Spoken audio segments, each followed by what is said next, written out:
Hello bachcho, let's start with the question. And here the question says that the complex showing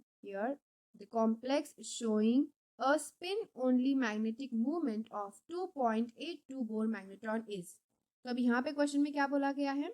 question में ये कहा गया है कि जो गिवन हमें कॉम्प्लेक्सेस दिए गए हैं उनमें से कौन सा ऐसा कॉम्प्लेक्स है जो हमें स्पिन ओनली मैग्नेटिक जो मूवमेंट है यानी कि um I am representing here उसकी वैल्यू हमें करेक्ट 2.82 बोर मैग्नेट्रॉन्स देगा.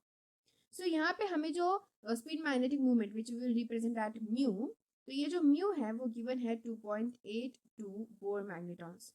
और म्यू का फॉर्मूला क्या होता है, यानी कि ये स्पिन ओनली मैग्नेटिक मूवमेंट का formula, so that is equal to in the root n into n plus 2 होता है, राइट. सो यहाँ पे ये वैल्यू तो हमें ऑलरेडी गिवन है, so let's put in the formula and let's find out.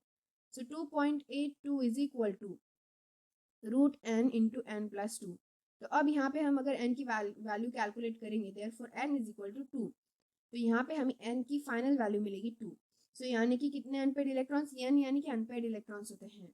सो हमारे पास 2 अनपेड इलेक्ट्रॉन्स है. सो 2 अनपेड इलेक्ट्रॉन्स हमें कहाँ मिलेंगे? So this 2 unpaired electrons we will get in which compound? So that compound is none other than present in option number 2, जो option number 2 में present है, NiCl4 and again 2 minus charge, sorry यहाँ 2 minus charge होना चाहिए. तो यहाँ पे ये जो कंपाउंड है सिर्फ यही कंपाउंड क्यों? क्योंकि ये और डी वाला कंपाउंड दोनों का स्ट्रक्चर तो सेम ही है, दोनों में Ni2 प्लस ही होने वाला है, सेम कॉन्फ़िगरेशन होने वाला है. बट यहाँ पे डिफरेंस एक चीज का है, और वो क्या है? दैट इज की जो Cl है, क्लोरीन, ये एक वीक फील्ड लिगैंड है. किस तरीके का लिगैंड है? Weak ligand. So here we will write this is a weak ligand. तो वीक लिगैंड होने की वजह से क्या होगा?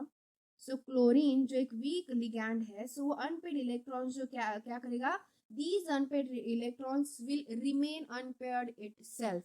वीक फील्ड लिगैंड होने की वजह से अनपेड इलेक्ट्रॉन्स अनपेयर्ड ही रहेंगे, वो पेयर नहीं करेंगे. लेकिन CN जो है यानी कि साइनाइड जो है वो एक स्ट्रॉन्ग लिगैंड है, strong field ligand.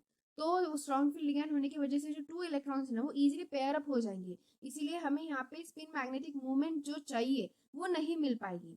So that's Y यहाँ पे हम आंसर वीक फील्ड लिगैंड वाला लेंगे, that is NiCl4 2 minus. Okay, got it? बहुत सिंपल है.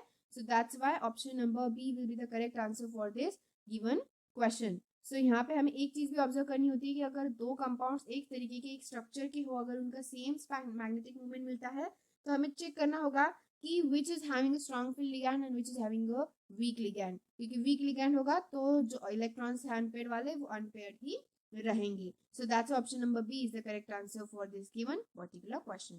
So I hope you got the answer very well. Thank you and all the best.